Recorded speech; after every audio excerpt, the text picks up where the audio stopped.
It is indeed a matter of great pleasure and honor to be present here in this workshop here today, where we have discussed a number of legal provisions and judgments delivered by the Honorable Supreme Court as well as Delhi High Court. Although a lot has been said, but I want to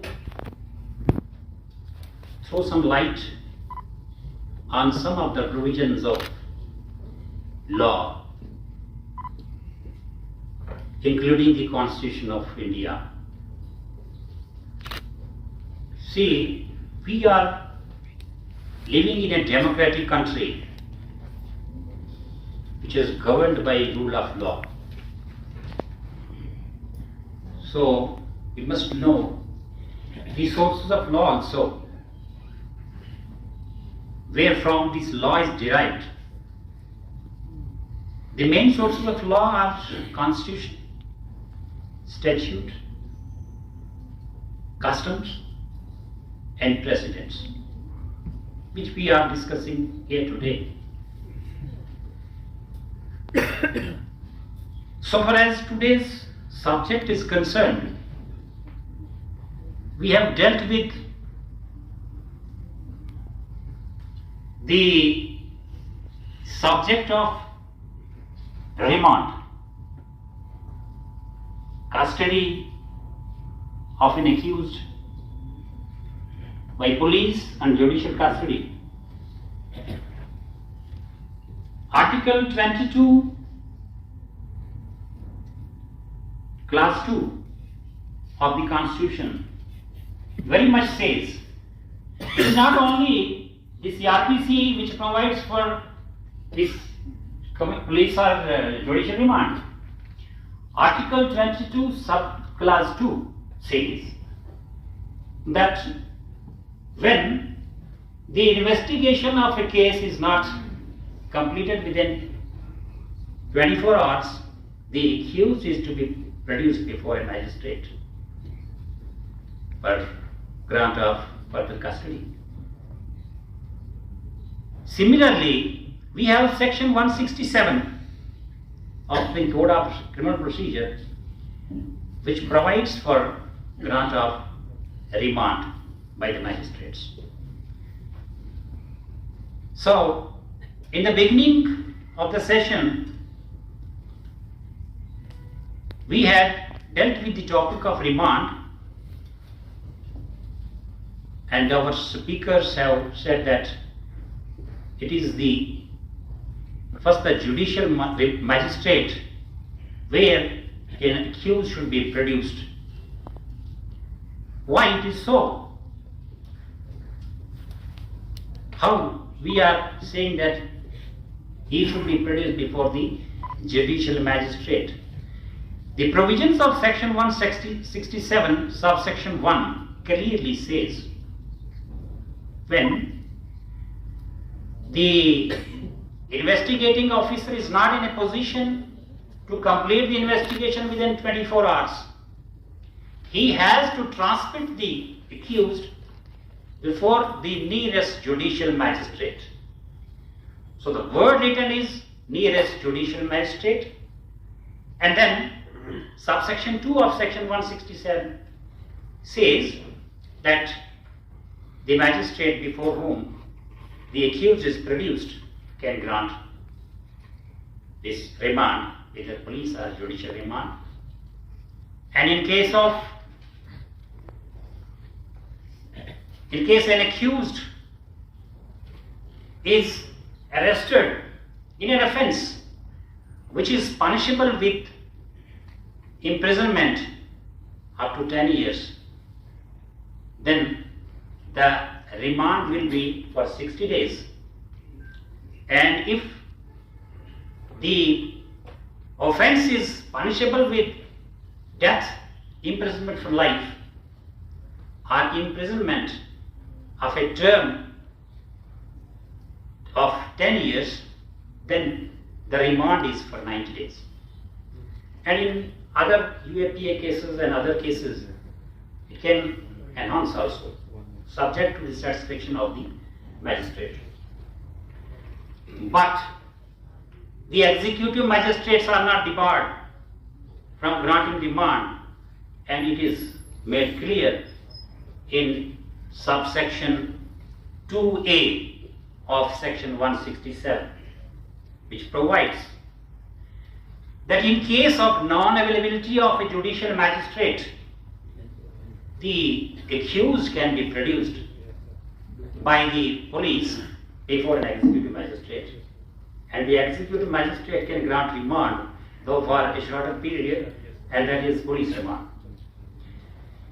So, this is one aspect which has been touched in the morning, rather in the first half.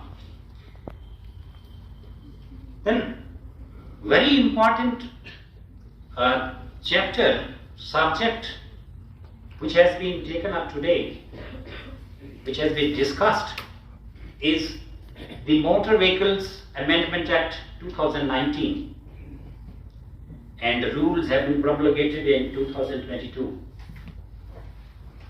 This is one of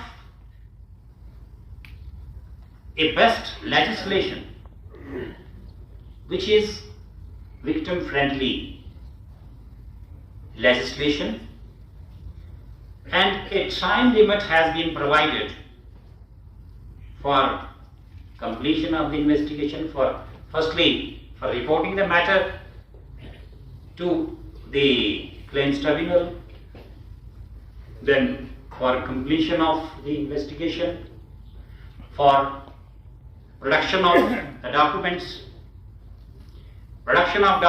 by all the authorities. Now, why we have called different departments here? Because every department is a stakeholder, right from the education department up to the police department. How education department is concerned with it? Because the education department provides the birth certificate. In many cases, under this amended act, it is the education department, the headmaster, the principal, or any competent authority which has to provide the birth certificate of the victim.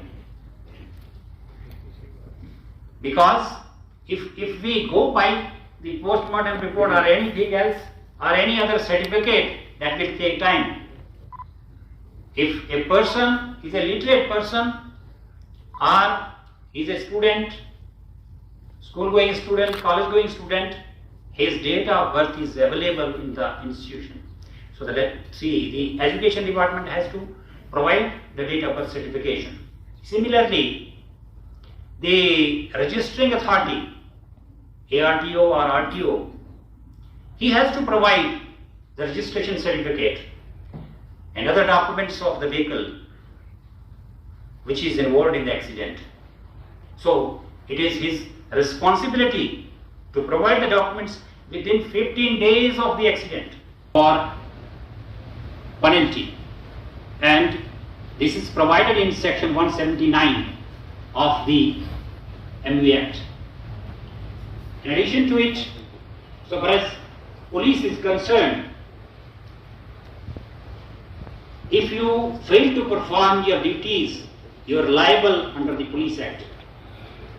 So we should not blame each other, but we have to play our part so that a goal is achieved in a minimum time, and victim or the LRs of the deceased are compensated. One thing I want to discuss here is POCSO Act, because we are here, everybody here present here is very much concerned with the POXO Act. POXO is protection of children from sexual offences. Here the word is protection, not prevention. We have to protect them, not to prevent. So, there are certain sections, certain provisions of the POXO Act which everybody should know. They will be presenting such presentations. Now, so far as the concern of district magistrate regarding these cases, pendency of cases and stay orders granted by the court. See, there is a judgment of Honorable Supreme Court which says that if a stay order is granted by the court and if it is not acted upon, rather there is no extension of the order by the court, then it becomes non-est after 6 months. It is presumed that there is no stay order if that order is not further extended from time to time. So far as the cases of civil nature which are against the department, or rather in most of the cases which have been filed against different departments by the litigants, in most of the cases our government advocate Mr. Rajesh Sharma is here.